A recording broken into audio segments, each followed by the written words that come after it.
네, 이어서 김기성 앵커 꼽은 이슈에 함께하도록 하겠습니다. 첫 번째 이슈부터 말씀 나눠보도록 하죠.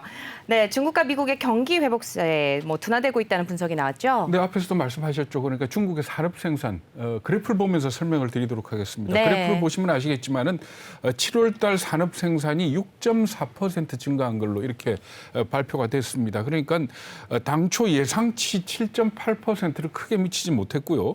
전월 8.3%에 비해서도 꺾이는 모양새가 분명하다 이렇게 보시면 됩니다. 이 그래프를 보시면 아시겠지만은 지금 현재 툭 튀어 올라와 있는 이것 그러니까 이게 2월 달이었습니다. 3월 발표된 2월 산업 생산만 30%를 넘어서면서 아주 강한 회복세를 나타냈고 그 이후에는 아주 확연하게 둔화되는 듯한 그런 모습을 나타내고 있습니다.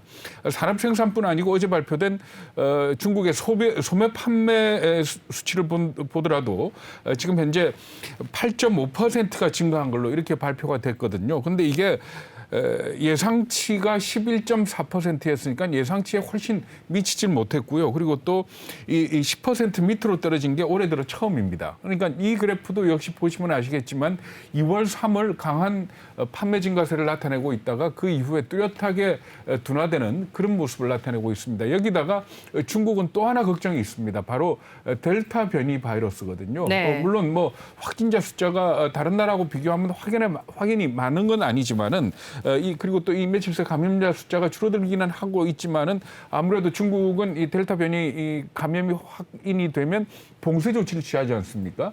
그렇기 때문에 2분기, 3분기 경제 성장률에 상당한 걸림돌이 될 것 같다라는 그런 얘기까지 나오고 있습니다. 여기다가 미국이 어제 엠파이어 스테이트 제조업 지수를 발표를 했는데 엠파이어 스테이트 제조업 지수는 0이 기준입니다. 그리고 뭐 뉴욕주만을 대상으로 하기 때문에 전국을 반영을 못한다 이렇게 볼 수도 있지만은 ISM 제조업 지수의 일종의 선행 지표 역할을 하고 있기 때문에 전반적인 흐름을 볼 수가 있는데 이건 역시도 볼 것 같으면은 예상보다 아주 안 좋게 나왔습니다. 그러니까 18.3을 기록을 했는데 전월이 43이었고 그리고 또 예상치가 29였습니다. 그러니까 예상치나 전월에 비해 가지고 너무 많이 떨어져서 그러니까 급격하게 둔화되는 듯한 그런 모습을 나타냈거든요. 네. 그러니까 전반적으로 본다면은 아무래도 경기 회복세가 사라진 건 아니지만은 완전히 둔화되고 있구나 하는 거는 미국이든 중국이든 거의 비슷한 상황이다 이렇게 보는 게 옳을 것 같습니다. 네, 이번 주에 또 FOMC 의사로 공개가 되죠. 네, 18일 날 발표가 됩니다. 그러니까 우리는 19일 날 그 소식을 듣게 될 텐데 이번 FOMC 이사록에는 점도표는 안 나옵니다. 그러니까 위원들의 그 발언 내용만을 가지고 확인을 해야 되는데 사실 이게 3주 전에 있었던 회의에 대한 이사록 아닙니까? 네, 그렇죠. 그렇기 때문에 사실은 그 이후에도 델타 변이다 아니면 고용 지표다 해가지고 많은 변수들이 나왔기 때문에 사실 그 최근에 연준 위원들이 어떤 발언을 했는지가 상당히 오히려 더 궁금한 그런 상황인데 월스트리트 저널이 최근에 연준 위원들의 발언과 인터뷰 내용들을 분석을 했습니다. 네. 그랬더니 경기 회복세가 지속이 된다면은 테이퍼링을 3개월 안에 시작해야 된다는데 합의에 도달하고 있다라는 그런 분석을 했고요. 그리고 또 테이퍼링의 종료 시점을 내년 중반기 정도로 보고 있다라는 네. 그런 의견도 있다라고 보도를 했습니다. 이 얘기는 뭔가 하면은 경기 회복세가 확인되고 3개월 내에 테이퍼링 이렇게 얘기를 한다면은 적어도 8월이니까 9월 달 지표까지는 봐야 될 거 아닙니까? 그럼요. 그럼 9월 달 지표를 보고 9월 달에 발표되는 지표를 보고 3개월 뒤 그러면은 빠르면 한 12월 그렇죠. 이 금년 안에 테이퍼링 시작할 가능성이 있고 그리고 또 테이퍼링을 종료하는 시기가 내년 중반이 될 수도 있다라는 이 얘기는 뭔가 하면 지금 현재 1,200억 달러치씩 국채하고 모기지 채권을 사주고 있지 않습니까? 그런데 이걸 당초 예상에는 한 달에 100억 달러씩 줄여나가서 1년에 걸쳐서 테이퍼링을 실시할 거다 이렇게 봤거든요. 그런데 이게 꼭 오토파일럿 그러니까 그런 식으로 점차적으로 줄여나가는 게 아니고 좀 더 그 줄이는 양을 많이 해서 빨리 끝낼 수도 있지 않겠느냐라는 그런 쪽으로 해석을 하면 될 것 같습니다. 네, 말씀 잘 들었습니다. 근데 어찌됐든 간에 미국의 주가 너무 많이 오른 건 아닌지 네, 어떻게 보세요? 그렇습니다. 그러니까 S&P 500 지수 기준으로 해가지고 작년 3월 23일 이후에 딱 2배 올랐다 그럽니다. 네. 그러니까 이게 1년 5개월 만이고 거래일수로 따져서는 354 거래일 만에 2배가 된 건데 이렇게 급격하게 2배로 뛴 거는 2차 대전 이후 처음이라 그러거든요. 그렇기 네. 때문에 미국 시장에서도 이 말하자면 약세대장에 대한 대한 경고가 많이 나오고 있지만은 하나 눈여겨볼 만한 인터뷰가 나왔더라고요. 뭔가 하면은 펜실베니아 대학의 와튼스쿨 교수인데 제레미 시글이라고 대표적인 강세론자입니다. 이 사람이 뭐라고 얘기를 했는가 하면 연준이 테이퍼링을 예상보다 빨리 실시할 수 있고 금리 인상도 할 수 있겠지만 그럼에도 불구하고 그러니까 인플레이션에도 불구하고 실물 자산에 대한 투자, 특히 주식 투자는 여전히 유효하다. 이렇게 얘기를 한 겁니다. 이 말을 가만 곱씹어서 우리가 생각을 해보면 지금 물가 올라가는 거는 어쩔 수 없는 것 아닙니까? 그리고 그렇죠. 네. 물가가 지금까지는 연준의 목표가 2%였고 그걸 작년 8월 잭슨홀 미팅에서 평균 물가 제도를 도입을 해서 2%가 넘더라도 용인을 하겠다라는 그런 입장으로 있지 않습니까? 그러면 물가가 오르고 다만 물가가 올랐는데 성장률이 좋아진다면은 물가 오른 게 어느 정도 컴프라치가 되는 거 아닙니까? 이런 측면에서 본다면은 지금 현재 이 테이퍼링을 실시를 하든 아니면 금리를 올리든 간에 전반적인 인플레이션 상황 속에서 고물가 속에서 고성장을 달성만 할 수 있다면 이게 그다지 악재는 아닐 거다. 네. 적어도 초기에는 이 말은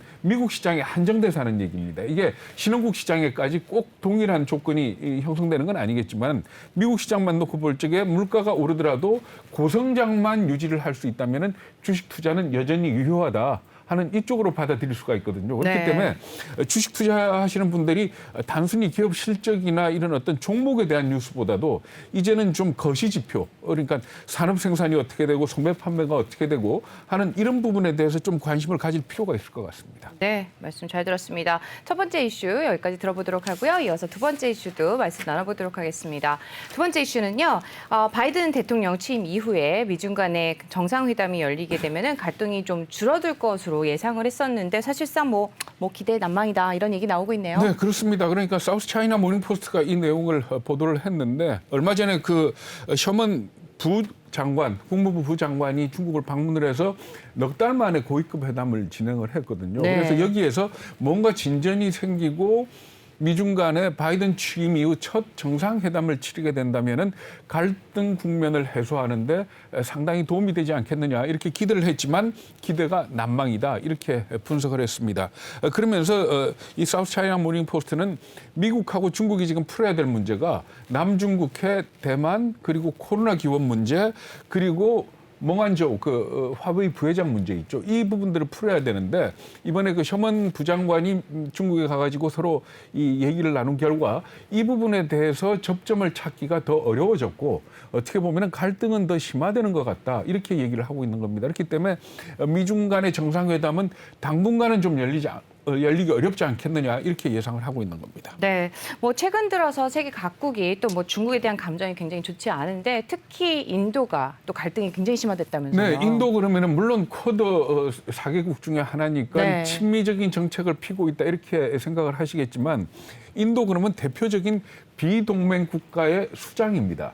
그런데 인도에서 여론조사를 해봤더니 미국하고 중국이 만약에 갈등을 빚는다면은 비동맹에서 벗어나가지고 미국하고 동맹을 해야 된다라는 그런 의견까지 나왔다는 거거든요. 네. 그러니까 인도의 영자지입니다. 타임스 오브 인디아가 보도를 한 내용인데 이 조사 대상은 18살에서 35살 그러니까 인도의 청년들을 대상으로 조사를 했다 그럽니다. 그랬더니 가장 싫어하는 나라가 중국 71%였고요. 네. 가장 신뢰하는 나라가 미국 역시 71%로 네. 나타난 걸로 찍게 됐습니다. 그러니까 인도가 지금 어떻게 본다면은 이 국가적인 어떤 이유 때문에 말하자면 중국하고 갈등을 빚고 있는 것 아니냐, 국경 문제 아니냐 이렇게 생각할 수도 있겠습니다만은 전반적인 국민들의 정서가 반중국, 친미국 쪽으로 흘러가고 있다 이렇게 보는 게 옳을 것 같습니다. 그리고 인도가 그 중국의 모바일 앱을 갖다 다 이 금지를 시켰지 않습니까? 네. 여기에 대해서 대부분의 우리가 생각하기에는 막상 그걸 쓰는 청년들은 좀 싫어하지 않을까라고 생각을 할 수가 있는데 그걸 갖다가 잘했다. 그러니까 중국 앱을 금지시킨 게 잘했다라는 대답이 무려 86%나 되는 걸로 이렇게 조사가 됐습니다. 그러니까 결국은 인도의 전반적인 분위기가 반중국 쪽으로 흐르고 있거든요. 사실 인도라는 나라가 인구도 많아서기도 하지만은 지금 현재 중국과 관련해 가지고 굉장한 지리적으로 중요한 위치에 있습니다. 그러니까 인도 옆에 아프간이 있고 아프간 옆에 파키스탄이 있고 네. 서로 다 국경을 맞대고 있지 않습니까? 그렇습니다. 네. 아프간이 정말로 탈레반이 들어와서 위구르를 갖다 자극을 할 거냐 말 거냐 하는 부분에 대해서 이 탈레반이 파키스탄하고 친하고 파키스탄이 중국하고 친하기 때문에 그러기 어려울 거다라는 시선도 있고요. 그런데 여기에 또 결국 인도가 변수가 되지 않겠느냐 하는 그런 분석도 있기 때문에 인도의 행보에 대해서는 좀 유의 깊게 지켜볼 필요가 있을 것 같습니다. 네, 말씀하신 것처럼 인도의 행보에 또 계속해서 기초가 주목이 될 것 같습니다. 또 중국의 최근 잇따른 규제 조치에 대해서 서방 언론들이 또 여러 가지 해석을 내놓고 있다면서요. 네, 그렇습니다. 그러니까 월스트리트 저널이 분석을 한 건데 그러니까 중국 당국의 기업에 대한 규제가 표면화된 게 작년 10월 금융 서미트에서 마윈이 썬소리를 했던 그때부터 시작이 됐고 첫 번째 조치가 뭐였는가 하면 N치그룹의 상장 취소, 상장 무기한 연기였거든요. 네. 근데 그 이후에 내려진 규제를 쭉 한번 분석을 해봤더니 모두 50건이라 그럽니다. 그러니까 말하자면 50건이면 1년이 52주 아닙니까? 그러니까 지금 1년도 채 되기 전에 50건의 규제가 나왔다는 얘기는 한 주에 한 건 이상의 규제가 발표가 됐다 이렇게 보시면 되는 거고 그리고 대부분의 해외 언론들이 중국의 이 규제 조치와 관련해 가지고 발표하는 게 뭔가 하면 정상적인 규제 조치가 아니고 한 개 기업 내지는 한 개 산업을 완전히 깡그리 무너뜨리는 그런 규제를 취하고 있다 이렇게 보도를 하고 있습니다. 그래가지고 사우스 차이나 모닝포스트는 뭐라고 얘기를 하는가 하면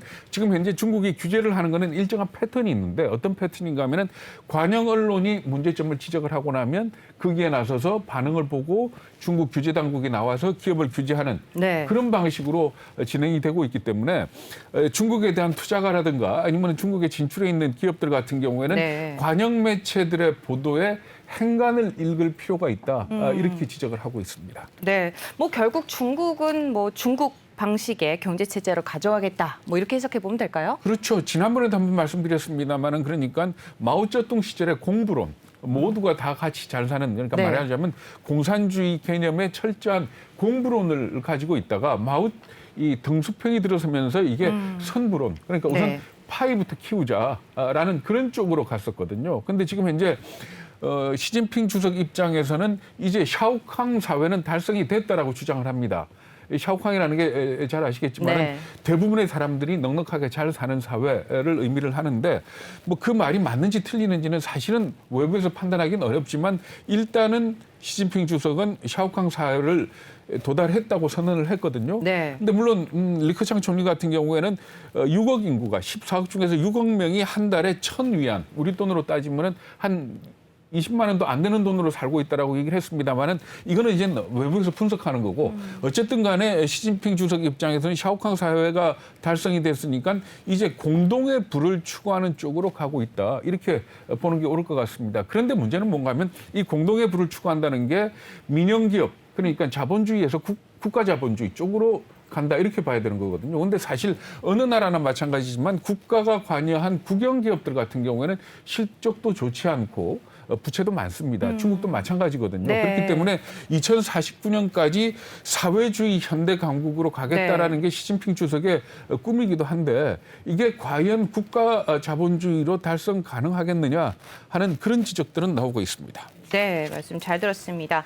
두 번째 이슈까지 살펴봤고요. 이어서 또 세 번째 이슈도 확인을 해보도록 하죠. 세 번째 이슈는요, 미국 쪽 소식인데요. 바로 반도체 쪽입니다. 인텔 CEO가 또 반도체 보조금을 따내기 위해서 굉장히 또 동분서주하고 있다는 소식이네요. 네, 그렇습니다. 그러니까 팻 겔싱어죠. 이름이.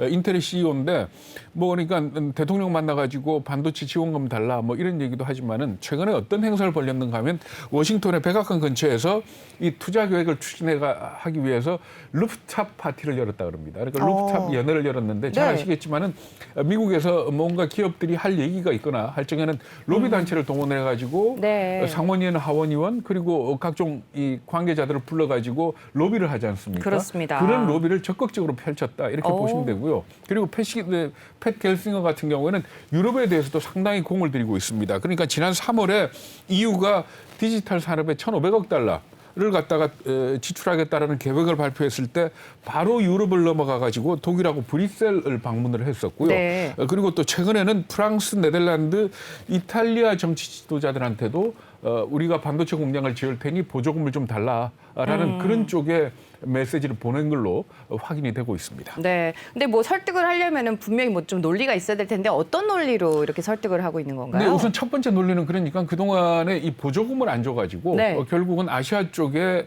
반도체 생산 역량이 다 넘어갔다라고 주장을 하고 있는 겁니다.